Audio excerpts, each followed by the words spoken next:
the Star released a new article about a study that was done during a blitz, an inspection blitz of various businesses in Ontario.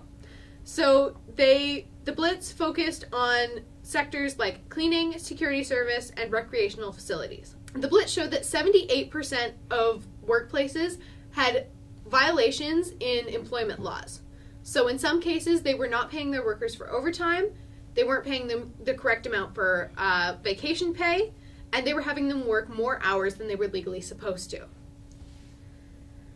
I can't speak to every workplace or every field. Obviously, I can only speak to crappy minimum wage jobs because that's what I have experience with. I think we all can. Yeah. But that sounds about right, because I've worked in some bad workplaces where overtime, what's that? Yeah.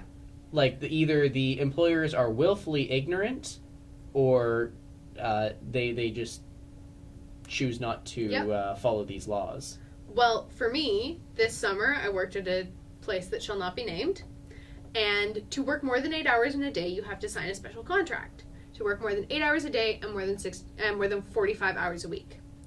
I did not sign that piece of paper because I knew that if I signed that, I would be working 12, 14, 16-hour days. You're taken advantage of. Yeah.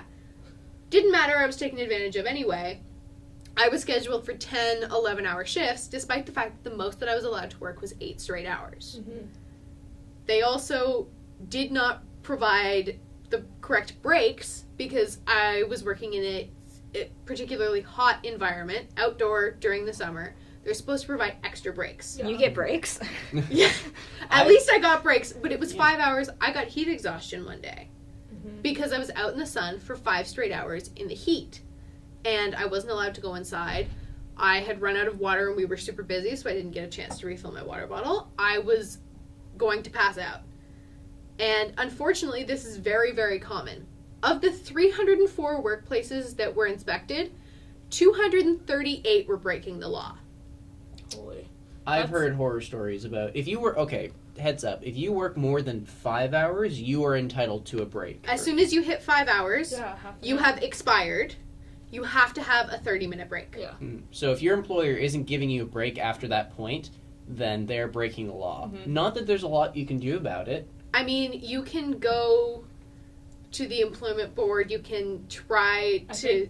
for some people it's just more hassle than it's worth, Yeah. you know? But it's a big fight. Honestly, the best case scenario is if that's happening to everybody goes together and fights it together. If you're fighting by yourself, there's a decent chance that you're going to get shut down. Yeah. Yeah. Lucky for me, I worked like a really good summer job, so we worked 10-hour days, but that's just how it worked. And then if I had to work a 12-hour day, then I would get paid extra money for working those extra hours in the day. Yeah. So Yeah, my full-time job was awesome. Like, I got hour breaks when we worked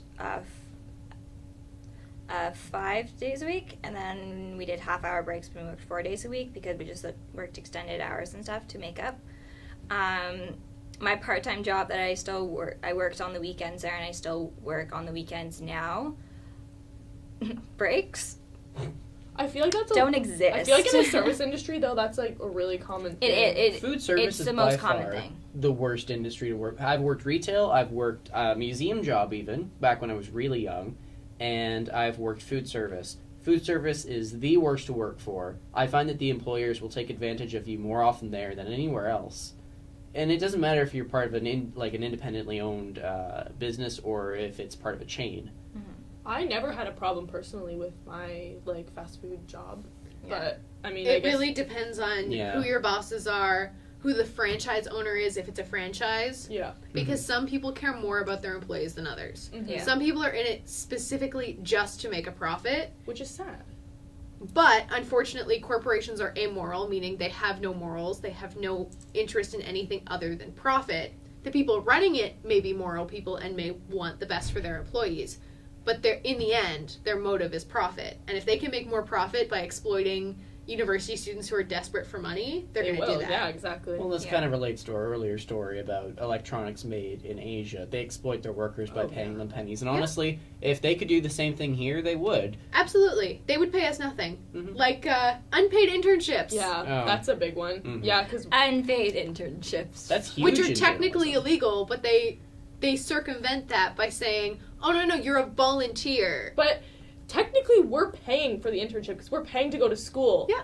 And we're working, so we're paying them to work, basically. Yes. Essentially. Well, we're paying the school Yeah. to let us work for somebody. But, like, still, it's such, it's so frustrating because school is so expensive to begin Yeah. with. That, like, And then Yeah. if you're doing one not for course, they're technically supposed to pay you.